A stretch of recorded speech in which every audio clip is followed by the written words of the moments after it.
HBCU, stand up. Like Valentine. Hey, go. My HBCU better than yours. My HBCU better than yours. My HBCU better than yours. My HBCU better than yours. Where you from? From the north. Where you from? From the south. Where you from? From the east. Where you from? From the west. My HBCU better than yours. My HBCU better than yours. Either from the sweat or the MEAT. Come on. CIAA or the CF. HBCU is where the beat we compete, but we're family. They're from the swag, from the MEAT, CIAA.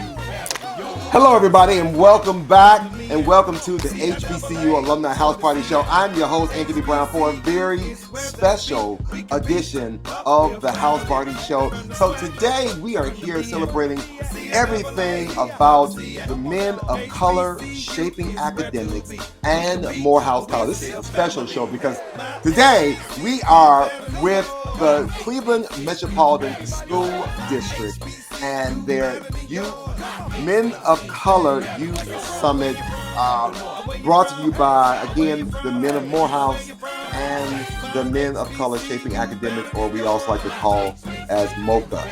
I'm so excited to be here and to be a part of this. So for our Lunch and Learn virtual activity today, as you all are having a good conversation in your rooms or in your spaces with your classmates and your educators and your guests in the room today, we are going to have a quick conversation about why real men learn. Now, what if I told you that the number one job for college-educated Black men is teaching? Well, yes. As educators and leaders, we have to not only teach, but also be open to learn. Now, Curtis Valentine, who's going to be our special guest for this afternoon, will lead us in some inspirational and some thought-provoking discussion on how to tear down the obstacles that prevent young men of color from succeeding and becoming educated. And also, when I say educators, being a classroom teacher is not the only way you could be an educator. As long as you are helping inspire the next generation of students, you're teaching and you're inspiring somebody else. So we must recognize that when real men learn, systems can be created to support school-based programs that address environmental risk, high levels of stress and trauma.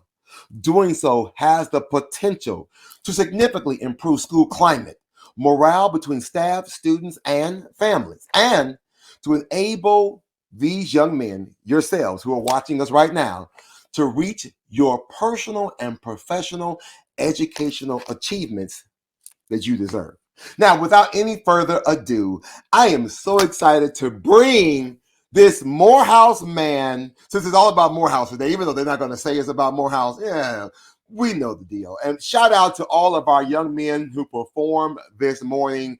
And look, you got a lot more to see this afternoon. But right now, let's bring him to the stage. My good friend, Curtis Valentine. What's going on, brother? Yo. What's going on? How y'all doing, youngsters? I'm doing well, man. I'm always excited to be with you. Awesome. My brother. Oh yeah. I see you swagged out, brother. I love to see it. You know me. I'm always repping. I'm always on brand, as they say. We got to make sure that we rep it and I see. Hey, bro. I'm trying to figure where I'm at. Oh yeah, it's right there, brother. Right there. It's in my veins, brother. I mean, so it's real. Definitely. So now, Curtis, I want to be able to just to hear from you as an educator yourself. I could go down a whole list of things, and I'll let the students know more about you later. But as an educator, where do we stand today, or even in your county of Prince George County, of how do we impact and support young people to continue along this journey called education? Well, I think the first step is to not forget where we came from. And so those educators in the room right now who are sitting with those students, understand that we sat in those chairs at one point in time in our lives as well. And everything that they're going through to try to, to learn, to bring their curiosity into the classroom, but also dealing with a lot of issues around the world, at home, in their community, personally, that we give them grace and we understand that. But that connection between that teacher and that student is incredibly important. And that dynamic, dynamic of respect, that dynamic of high expectations, but also this idea that I put away any biases I may have toward a certain group, a certain student. I put those away. And what I do is I introduce into this space growth, a growth mindset. I introduce opportunities for students to reclaim certain spaces that they may have lost, but also for recovery and opportunity for people to get back into spaces where they were before. And so we know we're not perfect as educators, but also as young men, we know that we need to get some remorse as well. And so, I mean, I was a student in the same age of you guys in the classroom right now. And as an adult now, as an educator, as someone who's directing policy, that's what I would need. And that's what I would want for myself. The data is clear as it relates to really what the impact of particularly Black male educators like myself and Anthony are on students. When you have a Black man educator, the chances of you finishing high school on time, entering into college, and graduating from college increase tremendously by having a Black male educator. It also will reduce the chances that you'll be diagnosed and put into special education when you don't need to be, that you'll be suspended at a disproportionate rate, or that you will get into issues that you can't get out of. And so when you have that particular Black male educator who's in your classroom, who sees you not only for who you are, but for who they were in those spaces, we see growth, we see opportunity, we see ourselves, we see greatness. And so you have to understand that when they see you, they see greatness. Accept that, ask for support if and when you need it, but know that we want the best for you and that we will not accept anything less. You know, I love the fact that you said the grace and seeking support when needed. Mm-hmm. How do we encourage, or what are some strategies you have used or employed to really encourage young people, or especially our young men of color, to open up and to have that conversation? Be an example. And so to understand that you can ask for help as an adult. I often ask my students for help, and they may look at me kind of backwards, like, but you're the teacher. I said, I'm still someone who's walking through life trying to get better. And so I often ask my students, how am I doing as a teacher? What can I do better? And I don't wait till the end of the semester. I'm asking them, right, at the end of an assignment, you all did this assignment. We had a project. We had a midterm exam. We had this assessment. What could I have done better as an instructor, as someone to be a better? Is it giving you better instruction? Is it a better lesson plan? Is it giving you more time to prepare? Is it giving you an opportunity to make up the work? And then listen, and then give and understand that you have the power to even shape how us as educators are moving through this space. I think if educators do not rely on or take the advice of their students from year to year, you're missing an opportunity to get better at your craft. My goal every year is to become a better educator. And I'm missing out if my students aren't helping me become better educators. They'll say, I teach at the college level. Professor Valentine, I would really like if you would do this more and do this less. I have to receive that. Not only if I hear it from one student, especially if I hear it from multiple students. And so I think when it comes to asking for support, be very upfront. I'm also very clear about the supports I get, whether it be I have a therapist, and I'm very open about that. I'm someone who's had struggles in the past, and I'm very upfront with that with my students as well. And I have nothing to hide. I know I'm getting better because I have help. I want you to know that you can get better as well. You mentioned also this idea. I use the word remorse, but I think it's one of those things where I'm looking for forgiveness. I had a bad day. I may have come in and you said something to me in a space. And we've all had those bad days. We all have had those bad days. I don't know what's going on at home. I don't know what happened on the bus. I don't know what happened from the time you left that one class to this class. But if we could come and say, I had a bad day, I apologize, I want to formally apologize to the class. I'll do better. Also, these are the things that I've put in place to do better. Meaning, one, I'm going to move my seat. I'm not going to sit with the folks I'm going to sit with. I'm going to make sure that I'm better prepared for class, because without having those steps, you're more likely to get back to your earned behavior. But even as young people, you have to wait to become an adult to say, I need to move my seat. You have to become an adult to say, I need to not at least spend the school day around a certain environment. I'm not saying to give up all your friends, but you can say, while I'm in school, I need to make sure that I eat lunch with other people. Now, we can hang out after school. We want to play video games. We can do all that stuff. But when I'm in this space, I need to get something. And it's interesting. My son is 14 years old. He's a basketball player. And I tell people it's ironic because during basketball season, his grades went up. I said, well, that's counterintuitive. Like, that doesn't make sense. You're thinking when you have a basketball season, there's more practices, there's more time away from the time you have to study. But no, when you are on a team and when you have a goal in mind, like I want to play basketball, I'm a starter, my team is relying on me, the accountability comes into place. And so you all at home, you all hold, and schools, hold your students accountable. You know the students who play sports. You know the students who are on the different teams.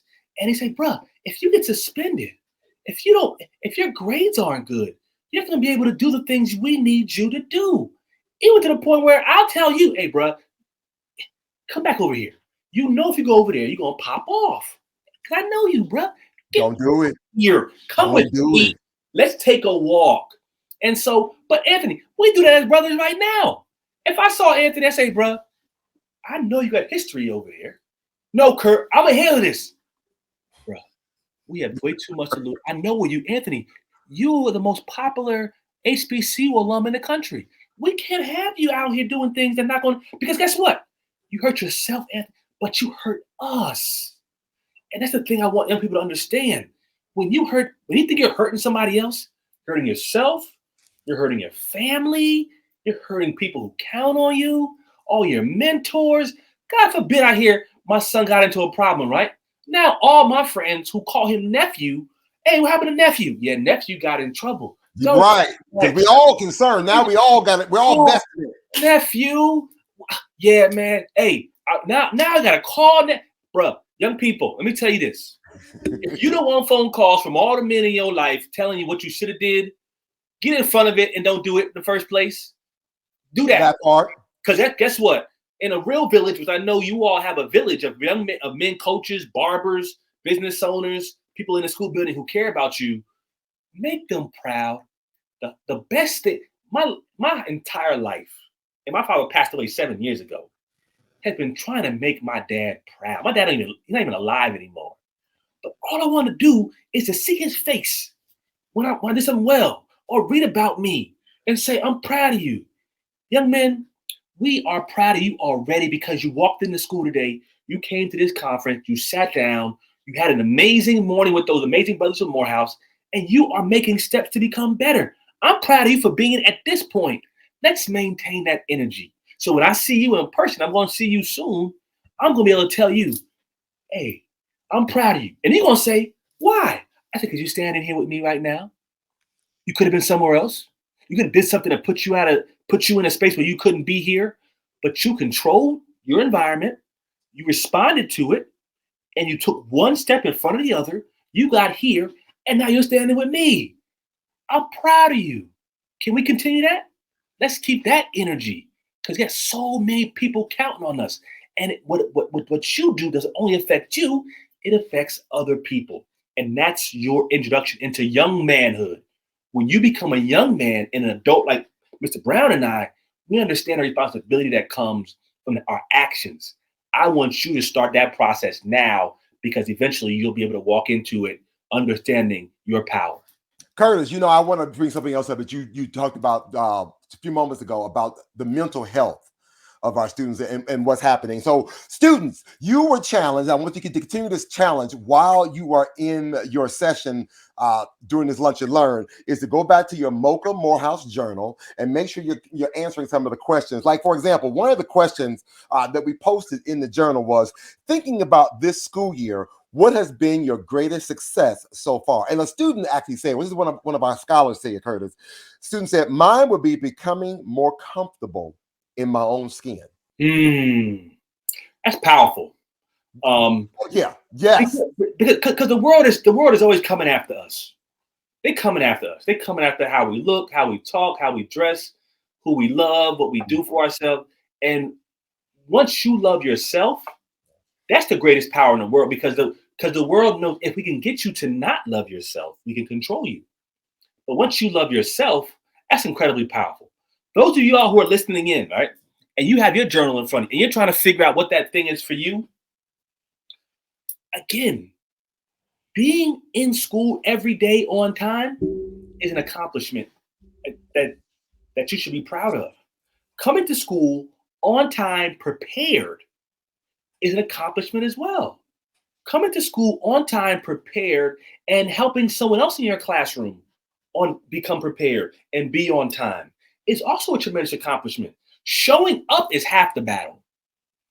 Showing up and being present in that space and being open to learn is half of my life. It is being in the right spaces. I just think even with that, if that's half the battle, you've already won, because you've already made it that far. You might as well just keep going. So I got another one for you. I want to just share with you another journal. Again, students, don't forget to go onto the app, go into hit the QR code that you saw in the room or downstairs. Make sure you go and you do some more of these journal prompts, because this is your voice. This is an opportunity you can share, and you all can have some continued conversation. Another question is, as a young man of color, what challenges do you experience on a daily?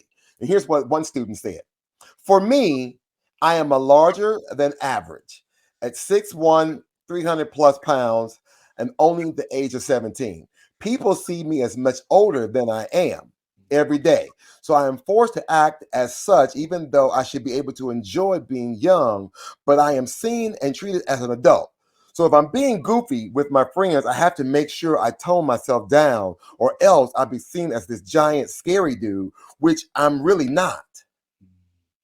Yeah. One, I think half the battle is understanding who you are and how the world does see you. I mean, you can't ignore it, and you have to be mindful of it. I think the important part of this is not internalizing that. You love yourself because that's the way God made you. God specifically made you the way you are. And before you were even a twinkle in your parents' eyes, he formed you into who you were going to be and saw this day coming forward. But he also saw the day that you would come out and you would write that you would be able to say and articulate that in a way that allows others who are listening in to be able to process. You are a witness. Anthony will tell you, that is a testimony. That right? is. And that a testimony oftentimes is not just for those person who's giving the testimony, it is for those who hear it. And so I hope that people hear that will say, I too walk through the world with certain, presuppositions about who I am because of how I look or how I speak, or I'm someone who you may hear me now, but as a young child, I had a stutter, and I understood that, and I responded to it in some cases, either not speaking at all or trying to overcompensate with it, and made it worse. And then some bullying came on, and then I had to respond to that. And so all of us are walking through the world with different issues that we think are issues, but in the end are manifestations of God saying to us, this is exactly how I want you to be. Now the world is, what do you do with that? I say take that into the world as an asset, not a liability. I am someone. Another one for you. Yep. Another one. So thinking about something else, because I want to make sure the students have some time to really kind of go and dissect some of the things that you're saying. But I want to get your thoughts on two more things. Again, so I know you are the avid history buff, you're a reader, you're a lover of all the things that's African American. So Dr. Jawanza Jankufu, made a comment during an interview back in 1988, which still rings true today about our young men wanting to maybe one day go on and maybe play professional sports. And we want the best for any scholar to do that. But at the same time, we want to make sure students also understand the other side of the table. So let's check out this video real quick. I want to get your thoughts on it. Hold on, I like it another way. And that's that there were 1 million black boys last year that wanted to play in the NBA. Of that million, only 400,000 will even make it to play high school ball. Of that 400,000, only 4,000 will be able to make it to play college ball. Of that 4,000, only 35 will make it to the NBA. Of that 35, only 7 start. And the average life in the NBA is 4 years. So the real problem is we have 1 million brothers looking for 7 full-time jobs that last 4 years.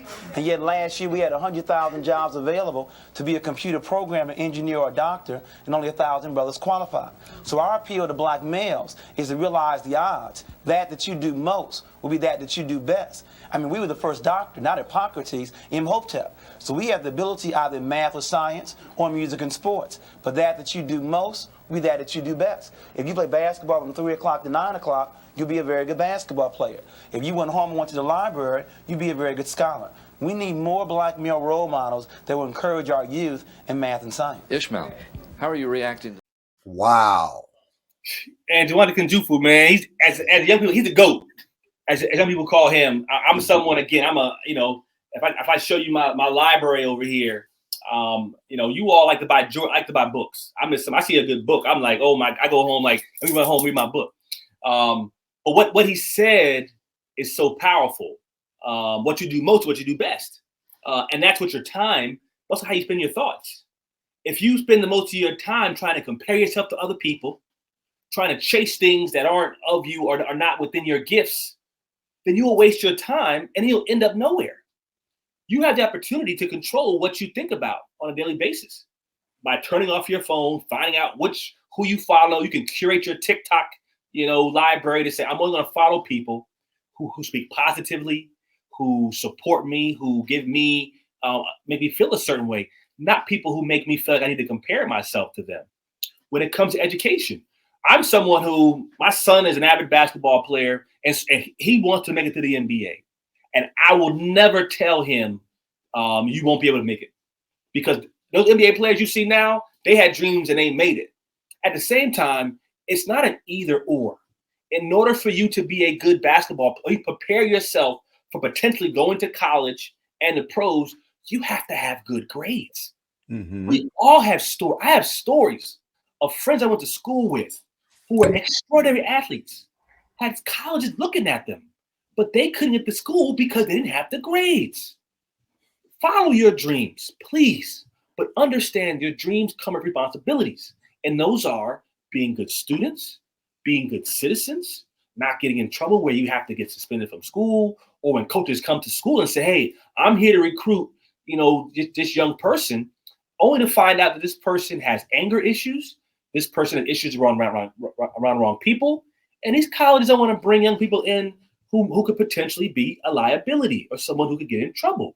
So dream big. You want to be the next, Allen Iverson or the next Little Baby. Those young people had dreams. And I'm glad no one told Little Baby or Future to not follow their dreams in music. But at the same time, understanding that J. Cole has a college degree. Kendrick Lamar has a college degree. These young people understood that it's not an either or. I can follow my dreams and still be a good student. But we don't tell those stories. LeBron James, who didn't finish college, he's an avid reader. If you see video, Google LeBron James reader. Before every game, he's sitting on the floor working out. He's reading books. He can't own $1 billion company without being well read. You can't have $1 billion company and not know math when your accountant comes to you and says, here's what a book, here was money you got. You know, say, bro, the math ain't mathing. You can't say the math ain't mathing if you don't know math. If you don't know the math. You can't say the math ain't mathing if you don't know math. And so the thing about it, I'm such an avid reader. You can't tell me something. And my grandmama said, and this is something young people, they said, you can't pee on my head and tell me it's raining. Meaning you can't tell me something and I don't question it. You can't tell me something and say it is what it is, and I'm just gonna take it at face value. No. Oh, black men don't like teaching. I beg your pardon. You said at the outset, Anthony, the number one job for black male college graduate is teaching. It's Now, teaching. if I didn't know that, and then someone said to me, yeah, black men don't like teaching, what I go into is a whole defense. Well, this is why they don't like teaching. And so now I'm digging a hole that I don't have to versus saying, you know what, that's not true. Studies say, and from this company says, that it's the number one job. And I'll add to that, black men are more likely to become school teachers than white women as it relates to our proportion of the population. And they'll be like, well, I got the receipts if you want them, but I know my stuff. Young people, young boys, I'm talking young men. Here's my superpower. And this is not arrogance. I am always the smartest person in the room. And not intelligence per se. I'm the one who's done all the research. I know who's in the room. I know what the person in the room does. I know what the person over here's skills are. And so when I walk in, I'm not the person who has the highest GPA. But guess what? I know exactly why we're there, what we come to accomplish, who's going to say what, even before they probably even say it. And now I'm coming in saying, well, Anthony said this, Johnny said that, Timmy said this, Jawanta said that. How come we all still do this? And everybody looking at me like, hey, Curtis, great idea. Yeah, I did my homework. Because I'm not the one that's sitting around waiting for somebody to tell me what to do. Young men, you all have the potential, and I say this without any sort of equivocation, to be anything you want to be. Full stop. Full stop. If you put your mind to it. And if you ask for help. It's not rocket science. I could give you more, but for me, the recipe is quite simple. You say, I want to do it. You put the time into being it. You have the support around it. And guess what happened? They said, the world conspires. You start getting emails and Instagram text messages and things start coming to you like, bruh, I put out there that I wanted to go to this school. I wanted to do this thing. Now all of a sudden I'm getting advertisements for people who want to help me. Or wait, bro, what does all happen? Bruh, when you want to be something, the world will conspire for your good. This is how I met Mr. Anthony Brown. I didn't know Mr. Anthony Brown a few years ago. I said, I want to start a movement called Real Men Teach to ensure that every black boy had a black man in their corner. Anthony Brown was doing the same thing 800 miles away at the same time. God said, I'm going to bring these brothers together along with all these brothers from around the country. And here we are, creating a national village to support each other, but more importantly, to support you. We got you surrounded. Some of y'all in that room want to leave right now. I'm tired. I don't want to be here. Guess what? We won't let you. We know where you going because we've been there. We've been there. The school you think you hiding in, we know where you've been because we've been there and we created it. We did it. Bruh.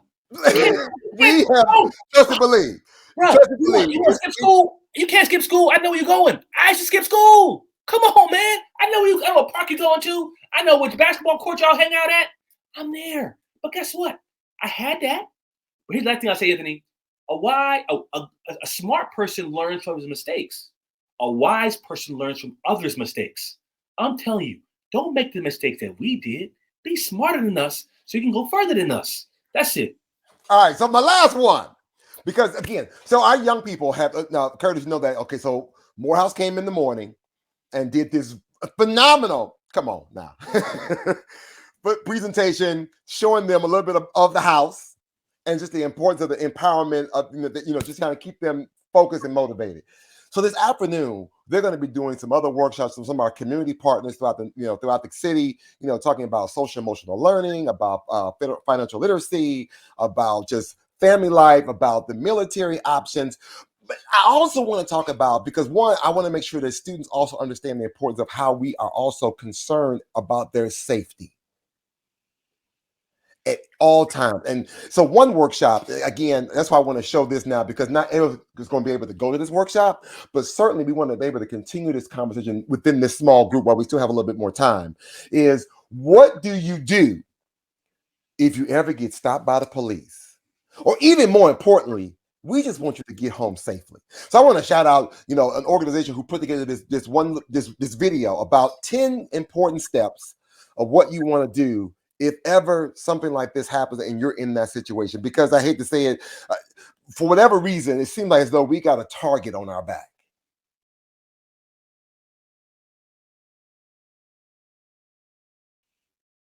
Ten rules. 10 rules. 10 rules. 10 rules of survival. 10 rules of survival if stopped by the police. Number 1, be polite and respectful when stopped by the police. Be polite. Be respectful. Remember that your goal is to get home safely. Your goal is to get home safely. Your goal is to get home safely. I'm sorry. Number 2, if you feel your rights have been violated, you and your parents have a right to file a formal complaint with your local police jurisdiction. Number 3, do not, under any circumstances, get in an argument with the police. Number 4, always remember that anything you say or do can be used against you in court. Number 5, keep your hands in plain sight. Make sure the police can see your hands at all times. Number 6, avoid physical contact with police officers. Do not make any sudden movements and keep your hands out of your pockets. Number 7, Do not. Do not. Do not, do not, do not, do not. Do not run, even if you are afraid. Number 8, even if you believe you are innocent, do not resist arrest. Number 9, if you are arrested, do not make any statements about the incident until you are able to meet with a lawyer or public defender. Number 10, stay calm and remain in control. Watch your words. Watch your body language. Watch your emotions. Remember. Remember, your goal is to get home safely. Get home safely.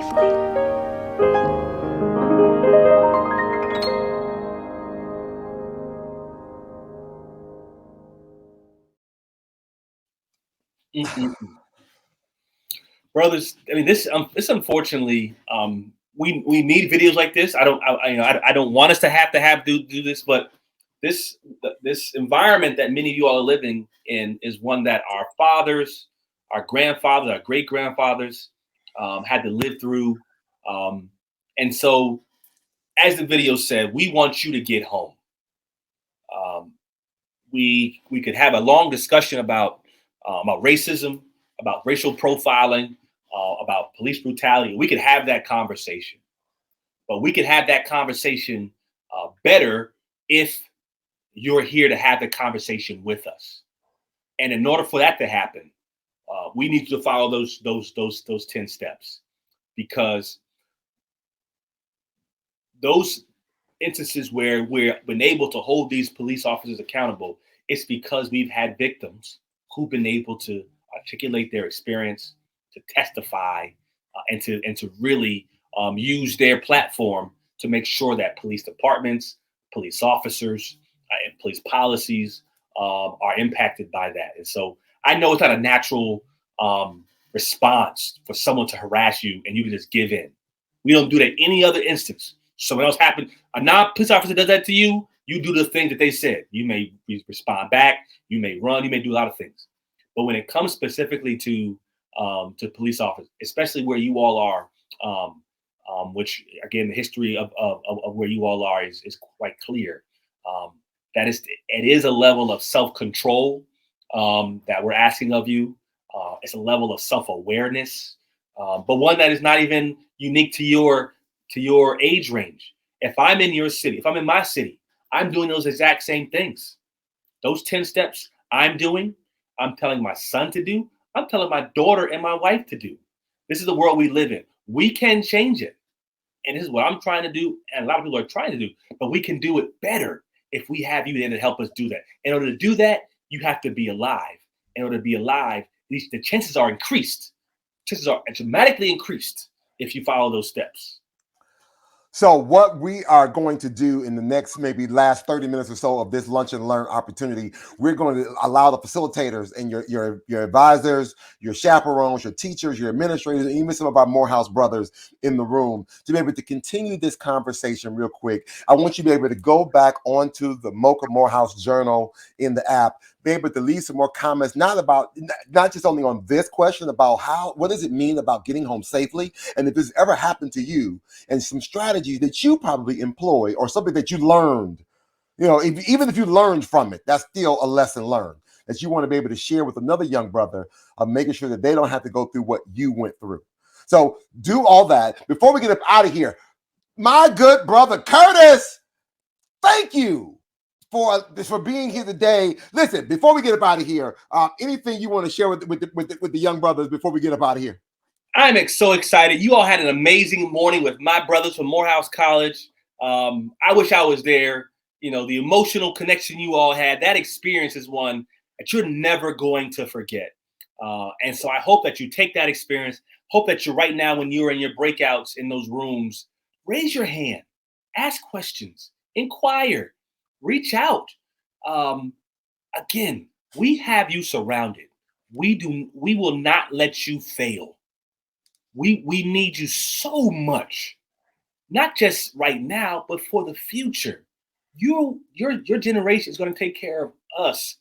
And so we need you to put your best foot forward, to be focused in school, to be mindful of your environment once you leave the school in connection with law enforcement. But more importantly, how you spend your time is how you're going to move through the world. Surround yourself with people and educators who want the best for you. And if you do that, anything in the world is possible. Man, listen, I couldn't have said it any better. Listen, Curtis, I just got a text message from someone who's watching it in one of our breakout rooms. And they said, how can I get a shirt? Hey, well, realmenteach.com. realmenteach.com. We got all colors. If your favorite color is black and white, red and blue, green and yellow, orange and green, we got you. We walk through the world with a statement. When you teach, that is the epitome of what it means to be authentic and to walk into your manhood. Men are here to protect. Men are here to build up. And so that's what teachers do.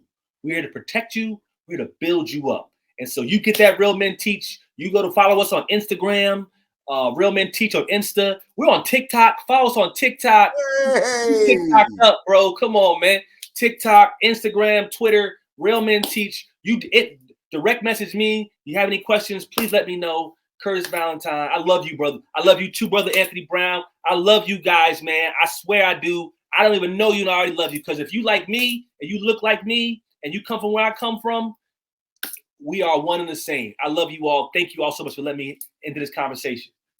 Listen to everybody who's watching us right now in whatever space that you're in throughout the building, whether you're in the gymnasium, auditorium, in a classroom, in the atrium, wherever you are. Y'all, right now, in the room, put your hands together. Y'all show some love for this brother right now. Y'all just go on and just make some noise.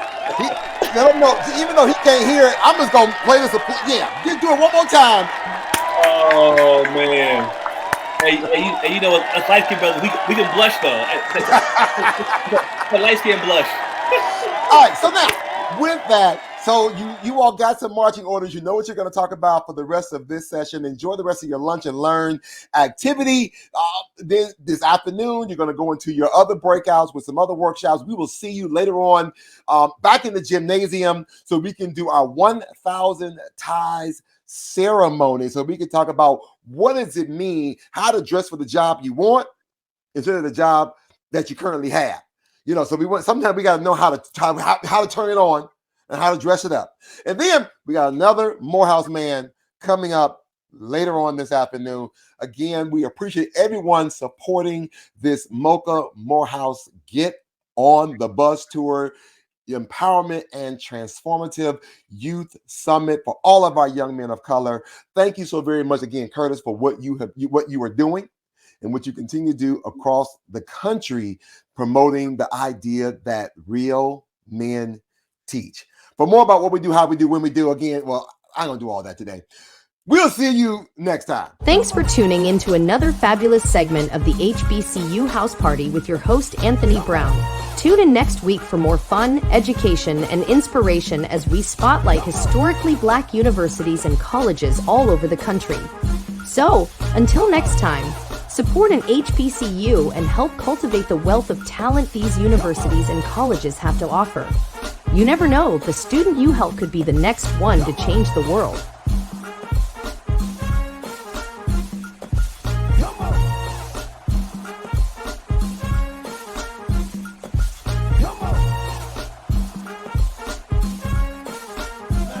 HBCU better than yours. My HBCU better than yours. My HBCU better than yours. My HBCU better than yours. Where you from? From the north. Where you from? From the south. Where you from? From the east. Where you from? From the west. My HBCU better than yours.